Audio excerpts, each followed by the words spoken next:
빌립보 교회는 사도 바울이 전도 여행하는 가운데 마게도냐 사람의 환상을 보고 그 마게도냐 지방으로 건너가서 개척한 교회, 그 교회가 빌립보 교회입니다.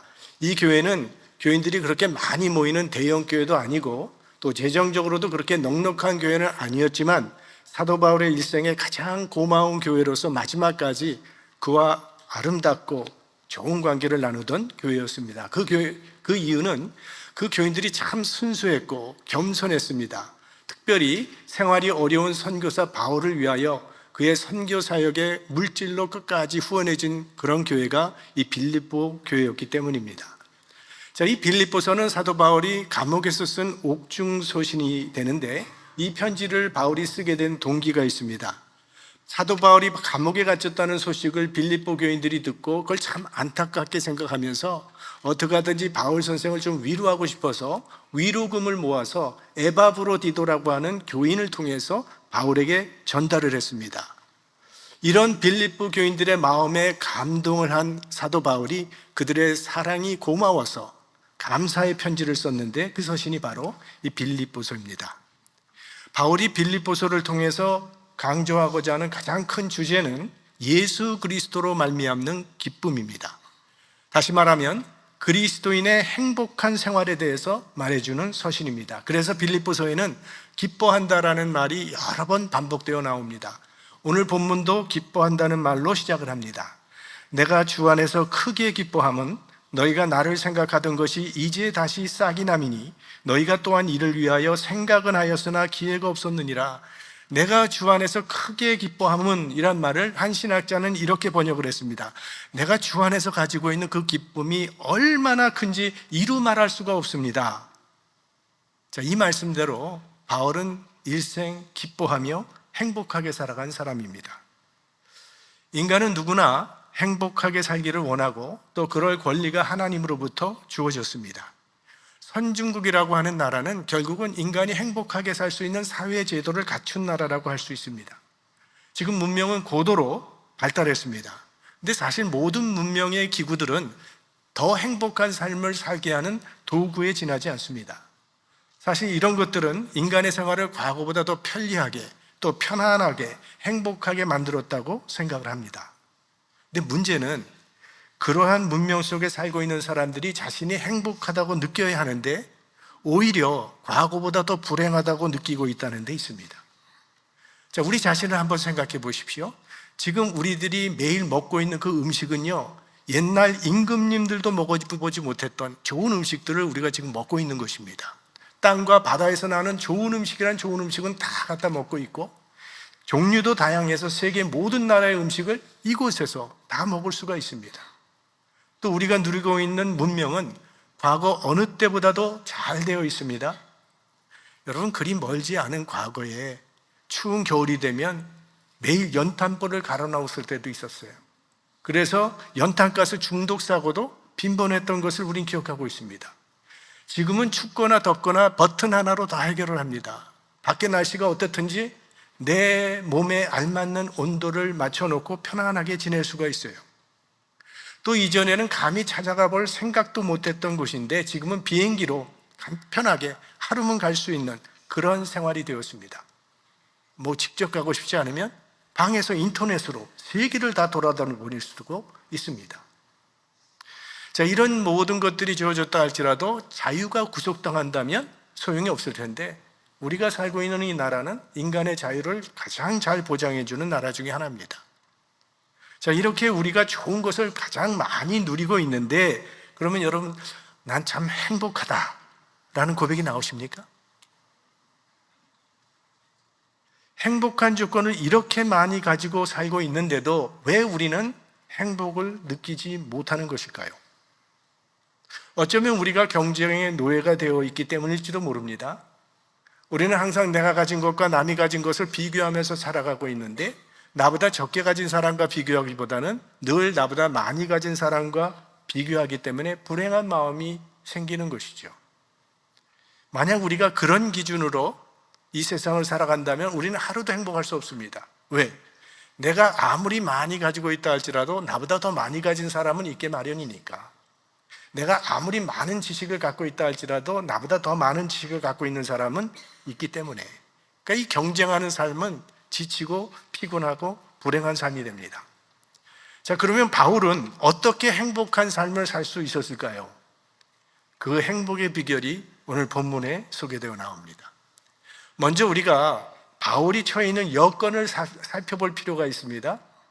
우리 사람들의 행복에 큰 비중을 차지하는 것 중에 하나가 결혼입니다. 그러나 바울은 가족관계에서 느낄 수 있는 행복을 경험해보지 못했습니다. 경제적으로도 가난해서 빌립보 교회 같은 교회에 도움을 받을 정도였습니다. 이제 나이도 많아졌고 건강도 많이 허약한 상태입니다. 그리고 무엇보다도 지금 바울은 감옥에 갇혀 있고 자유를 빼앗긴 채 그저 죽음을 기다리는 그런 신세가 되었습니다. 그러니까 우리의 기준으로 평가할 때 행복할 것이 전혀 없는 불행한 조건 속에 있는데 무엇이 그를 그렇게 기쁘고 행복하게 살 수 있게 해주었는가 하는 것입니다. 11절에 그 답이 나오죠. 어떠한 형편이든지 내가 자족하기를 배웠노니. 자족하는 마음 때문이라는 겁니다. 자족이란 지금 누리고 있는 것만으로도 나는 만족하다라고 하는 스스로 넉넉한 마음을 말하는 거죠. 있으면 있는 대로, 없으면 없는 대로 만족하며 살아가는 마음입니다. 이 말은 그냥 현실에 안주해버리라는 그런 말이 아닙니다. 내게 다가온 그 형편, 내 처한 형편을 그저 운명적으로 받아들이라는 그런 뜻이 아니에요.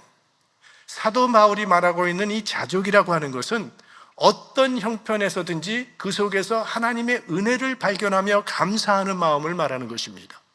12절 말씀을 보면 내가 비천에 처할 줄도 알고 풍부에 처할 줄도 알아 모든 일에 배부르며 배고픔과 풍부와 궁핍에도 일체의 비결을 배웠노라. 일체의 비결을 배웠다고 말합니다. 자족의 비결을 배웠다는 그런 이야기입니다. 바울이 깨달은 자족의 비결은 내게 주어져 있는 이 모든 것들이 하나님이 주신 것이라고 받아들이는 겁니다. 수용한다는 거예요. 그러면 불평할 게 없어지고 원망할 것도 없어진다는 거죠. 내가 궁핍합니다. 이 궁핍함이 나를 하나님께로 인도해 준다면 그것도 감사할 일이요. 질병, 그 질병 때문에 내가 하나님께 더 가까이 갈 수 있도록 도와준다면 그것도 감사할 수 있는 바로 그것이 바울이 말하는 자족이라고 하는 그런 뜻입니다. 그러니까 내게 주어진 모든 것들을 하나님께로 나아갈 수 있는 길잡이로 삼을 수 있을 때 그것이 자족이라는 것입니다.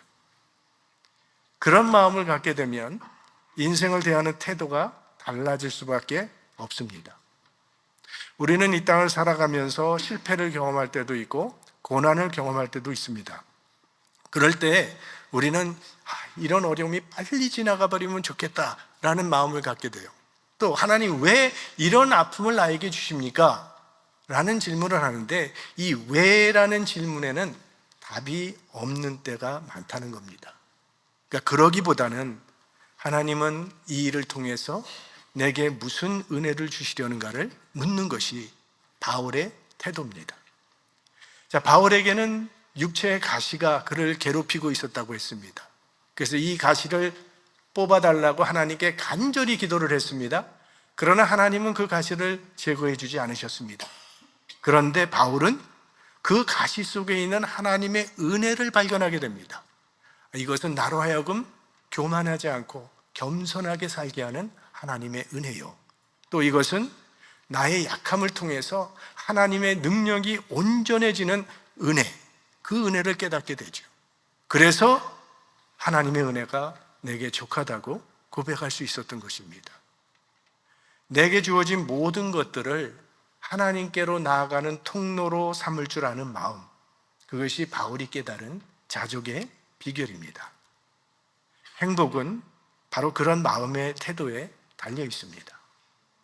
두 사람이 똑같은 환경, 똑같은 조건 속에 살고 있습니다.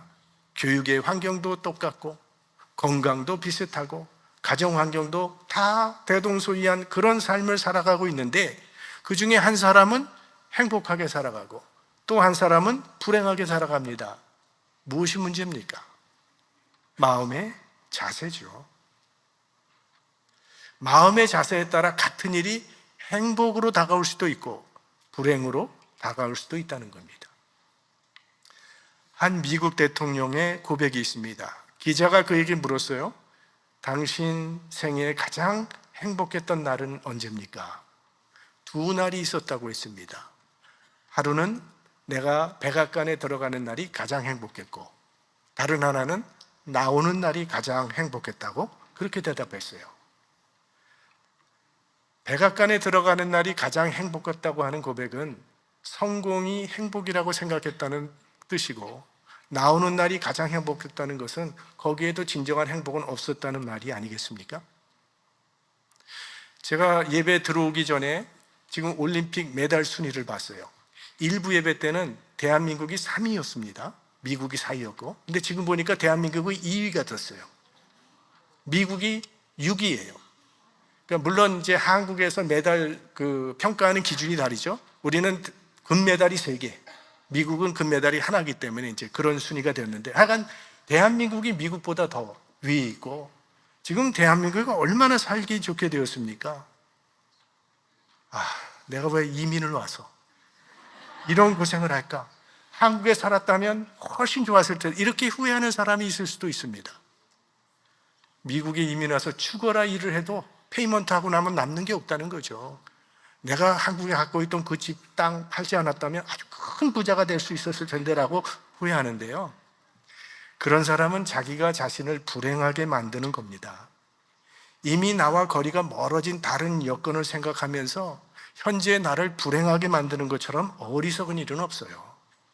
이런 사람들은요, 봄이 되면 노근노근해서 싫고 여름은 너무 더워서 싫고 가을은 너무 쓸쓸해서 싫고 겨울은 너무 추워서 싫은 거예요. 작은 교회는 너무 관심을 많이 줘서 싫고 큰 교회는 너무 관심을 안 줘서 싫고 뜨거운 분위기는 장터 같아서 싫고 경건한 분위기는 초상집 같아서 싫다고 이렇게 얘기하면서 살아간다는 거예요. 이런 사람은 언제 어디서나 불행한 삶을 살게 됩니다. 그래서 알렉산더 훔볼트는 행복과 불행은 삶 속에서 일어나고 있는 사건의 본질보다 그 사건을 대하는 방법에 따라 좌우된다라는 말을 했죠. 그러니까 우리에게 닥친 그 현실 자체가 행과 불행을 결정하는 것이 아니라 그것을 받아들이는 마음의 자세에 따라서 행과 불행이 결정된다는 그런 말입니다. 아브라함 링컨은요, 사람은 자기가 마음 먹은 만큼 행복하다라고 얘기했어요. 아리스토텔레스는 행복은 만족하는 사람에게 속한다. 그러니까 외부의 조건이 우리의 행복을 결정하는 게 아니라 만족할 줄 아는 마음이 행복을 결정해 준다는 그런 말씀일 겁니다. 우리 인간의 삶을 결정하는 두 가지 중요한 요소가 있다고 말을 합니다. 하나는 운명, 그리고 환경. 우리가 세상에 태어나면서부터 나의 선택과 무관하게 주어지는 운명이라는 것이 있죠. 한국 사람으로 태어났다는 것, 남자로 태어나고 여자로 태어난 것, 이런 것은 우리가 어찌할 수 없는 운명입니다. 그러니까 인간은 이 운명의 범주를 벗어날 수 없는 제한성을 가지고 있습니다. 그런가 하면 환경이 있죠. 인간은 환경의 영향을 떠나서 살 수 없죠. 맹자의 어머니가 자녀 교육을 위해서 3번 이사했다고 하는 그 맹모 삼천, 참 유명한 이야기죠. 우리 한인 부모들도 그렇지 않습니까? 학군 좋은 곳으로 이사를 갑니다. 학업 환경을 좋은 환경을 만들어주기 위해서. 그러니까 인간은 분명히 환경의 영향을 받도록 되어 있습니다. 그러니까 이 운명과 환경은 우리의 삶을 결정하는 중요한 요소가 돼요. 근데 요즘에는요, 생물학에서는 행복도 타고나는 운명이라고 말을 해요. 우리가 태어날 때 우리의 머리카락 색깔이나 눈 색깔이나 우리의 성격이나 우리의 키나 이런 것들이 유전인자에 정해져 있는 것처럼 행복지수도 태어나면서부터 유전인자에 정해져 있다는 겁니다. 그래서 어떤 사람은 별일도 없는데 항상 웃으면서 행복하게 살아가고 어떤 사람은 슬픈 일이 없는데도 우울하게 살아간다는 거죠. 어느 정도는 사실이라고 생각을 합니다. 하지만 이거는 인간의 제한적인 모습만을 지나치게 강조한 것이라고 봅니다. 우리 인간의 위대성이라고 하는 것은 자신에게 주어진 이 운명과 환경을 초월할 수 있는 능력을 가지고 있다는 데 있죠. 헬렌 켈러 같은 여인, 시각의 장애, 청각의 장애라고 하는 기구한 운명과 환경을 타고 태어났습니다. 그러나 헬렌 켈러는 그 운명의 노예가 되기를 거부하고 그 운명을 뛰어넘음으로써 더욱 빛나는 삶을 살았던 여인입니다. 이 세상에는요, 네 종류의 사람이 있다고 말을 합니다. 첫째는 좋은 환경에서는 성공하고 나쁜 환경에서는 실패하는 사람. 근데 대부분이 여기에 속한다는 거예요. 두 번째는 나쁜 환경에서는 아주 분투 노력을 해서 성공을 하는데 좋은 환경이 되면 방심하고 타락해서 실패하는 사람, 사울왕 같은 사람. 세 번째는 좋은 환경이든 나쁜 환경이든 늘 실패하는 사람, 못 말리는 사람이죠. 그런가 하면 네 번째, 반면에 어떤 환경에 처하든지 그것을 뛰어넘어서 승리하는 사람이 있다는 거예요. 사도 바울과 같은 사람이 바로 이런 사람입니다. 이건 무엇을 말해주고 있습니까? 행복의 조건이 환경에 있는 것이 아니라 자기 자신에게 있다는 거죠. 아담과 하와를 생각해 보십시오. 그들은 지상 낙원, 에덴 동산이라고 하는 지상 낙원에서 살았습니다. 거기는 걱정도 근심도 없는 완전한 곳, 아름다운 곳.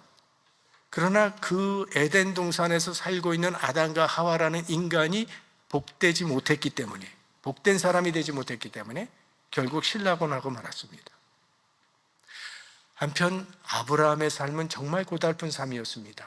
그는 이리저리 또 돌아다니는 외로운 나그네의 삶을 살았습니다. 그런데 그 외로운 나그네가 가는 곳마다 하나님께 제단을 쌓았다고 했습니다. 하나님께 제단을 쌓았다는 말은 하나님께 감사를 드렸다는 말이죠. 아브라함은 어려운 환경 가운데서도 만족하고 감사하는 삶을 살았으니 그는 광야에서도 천국을 소유한 자입니다. 우리가 흔히 그런 말을 하죠. 그때가 좋았다 라는 말을 많이 합니다. 지금 우리가 이민 와서 이민 초기보다도 훨씬 좋은 환경과 좋은 형편에 살고 있는데도 그때가 좋았다고 말을 해요. 어려웠을 때도 옛날이 좋았다는 그런 말을 합니다. 그러면 정말 그때가 지금보다 더 좋았기 때문에 그런 말을 하는 겁니까?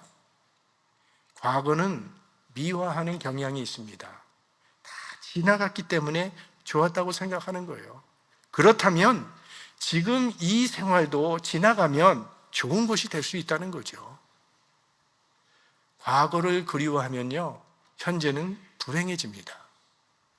우리 삶은 뒤의 것은 잊어버리고 앞에 있는 푯대를 향해서 나아가는 것인데 계속 과거를 그리워하는 것은요, 성경적으로 말하면 그건 죄입니다. 출애굽해서 이스라엘 백성이 가나안 땅을 향할 때 가장 큰 문제가 무엇이었습니까? 애굽을 그리워하는 것이었어요. 조금만 문제가 생기면 애굽으로 돌아가자고 했습니다. 우리가 조국을 사랑하는 마음이야 변함이 없어야 하겠지만 이민만 없고 너무 한국 그리워하지 말아야 합니다.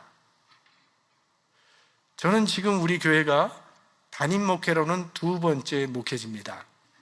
그런데 말이죠, 제가 과거에 좋았던 것을 자꾸 떠올리면서 여기서 한숨만 푹푹 쉬고 있어 보세요. 여러분 좋겠습니까?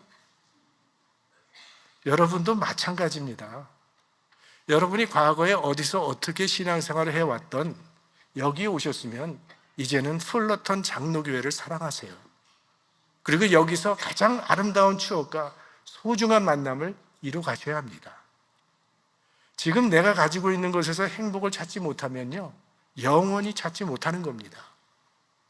어떤 분이 지옥이 무엇인가를 이렇게 설명을 했어요.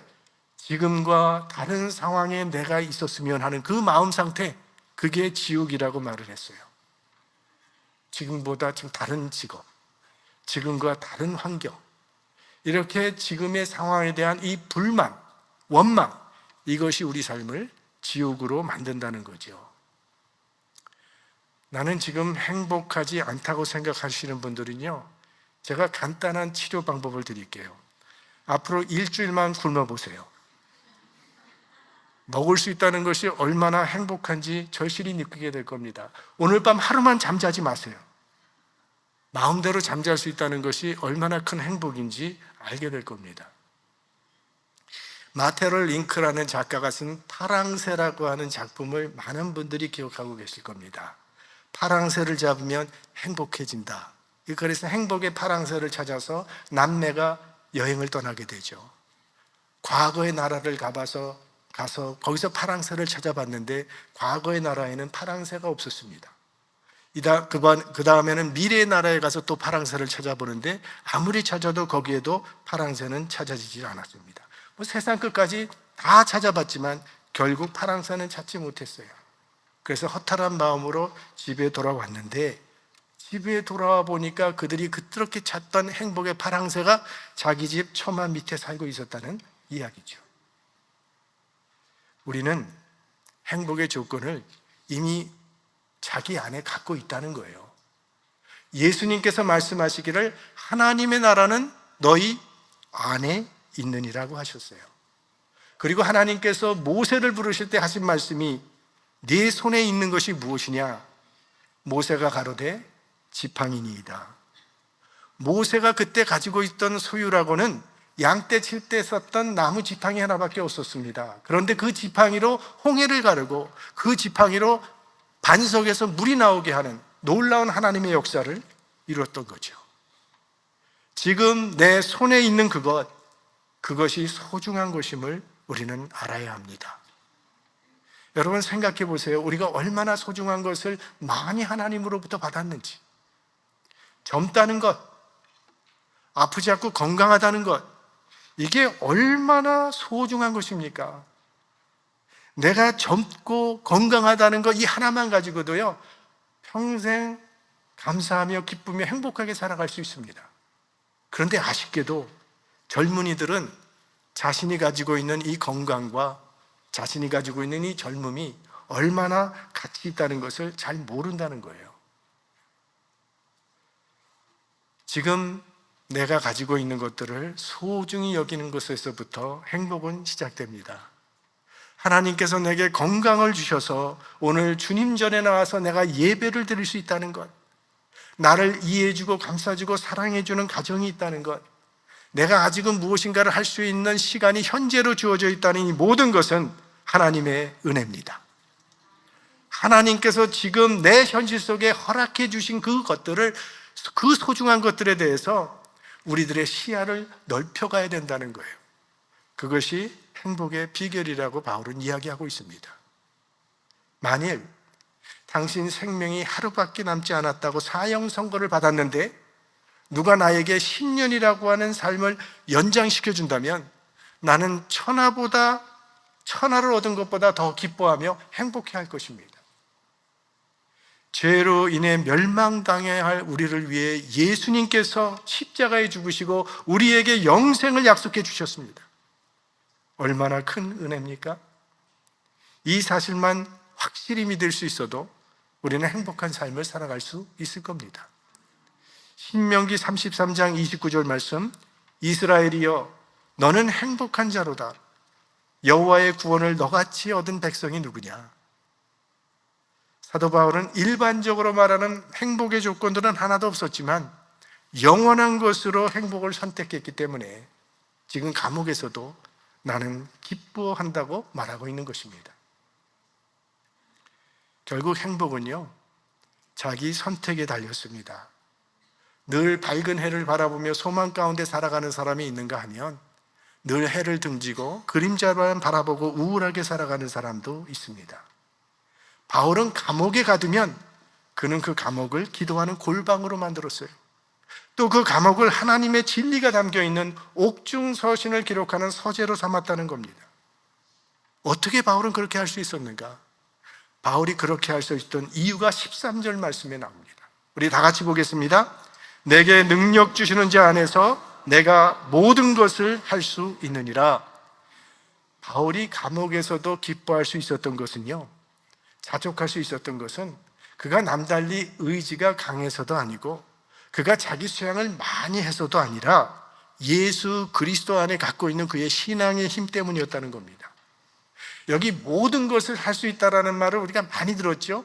모든 거 할 수 있다, 이 말을 긍정적인 사고방식을 가지라는 말로 많이 사용되고 있지만 사실 이 말은 내가 궁핍에 처할 수도 있고, 나는 고난을 받을 수도 있고, 나는 순교도 감당할 수 있고, 어떠한 형편이든지 나는 그 속에서 자족할 수 있다는 그런 말입니다. 왜냐하면 바울은 모든 것이 하나님의 손에 있고 하나님의 능력이 있다고 믿었기 때문입니다. 바울은 핍박을 받아도, 그가 고난을 당해도, 순교를 당한다 할지라도 이게 다 하나님의 손에 있다고 믿었습니다. 그리고 그 모든 것이 합력하여 선을 이룬다고 믿었어요. 그래서 바울은 자신이 있었던 겁니다. 하나님은 어떤 경우에도 나를 버리거나 포기하지 않는다는 확신이 있었기 때문에. 그래서 자신의 삶 속에 일어나는 모든 일들은 하나님의 구원 역사에 필요한 사건이라고 믿었습니다. 또 하나님의 구원 역사는 결국 해피엔딩으로 끝날 것이고 모든 영광 하나님께서 받으실 것이라고 믿었습니다. 그리고 그 구원의 영광에 자신도 참여할 것이라는 확신이 있었기 때문에 바울은 모든 일에 자족할 수 있었던 것입니다. 그래서 어떤 형편에든지 의연하게 살아갈 수 있었던 거죠. 리더스 다이제스트라고 하는 소책자에 글이 하나 실렸는데 그 글을 소개하려고 합니다. 제목은 Anyway, 한국말로 어쨌든 이라고 하는 글입니다. 사람들은 무분별하고 터무니없고 이기적이다. 그러나 어쨌든 너는 사랑하라. 당신이 선을 행하면 사람들은 당신이 혹시나 배후에 이기적인 동기가 있어서 선을 행한다고 의심할 것이다. 그러나 어쨌든 선을 행하라. 당신이 성공하면 거짓 친구들이 나타나고 적들이 생길 것이다. 그러나 어쨌든 성공하라. 정직과 성실이 당신을 유약하게 할지라도 어쨌든 정직하고 성실하라. 오늘 당신이 행한 선이 내일 잊혀진다 하여도 어쨌든 선을 행하라. 위대한 사람이 변변치 못한 생각을 지닌 소인에 의해서 넘어지는 것을 볼지라도 어쨌든 크게 생각하라. 몇 년 걸려 지은 것이 하룻밤에 파괴되는 것을 본다 할지라도 어쨌든 너는 건설하라.